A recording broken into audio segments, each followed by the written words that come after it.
নবম শ্রেণীর সকল ছাত্রছাত্রীদের প্রোগ্রেস টিউটোরিয়াল ইউটিউব চ্যানেল এবং ফেসবুক পেজে স্বাগত।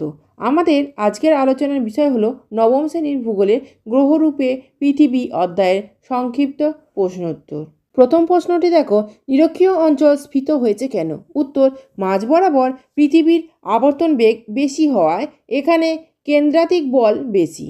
এই বল বস্তুকণাসমূহকে বাইরের দিকে অপসারিত করে।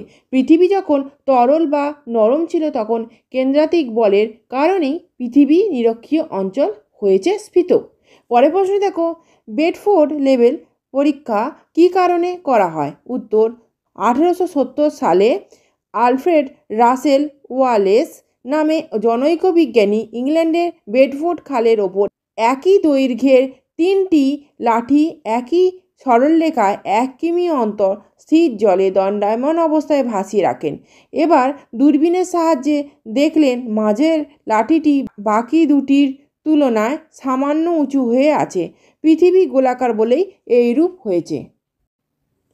আজকের ভিডিও এই পর্যন্ত। ভিডিওটি ভালো লাগলে লাইক, কমেন্ট ও শেয়ার করো এবং চ্যানেলটিকে অবশ্যই সাবস্ক্রাইব করো। ধন্যবাদ।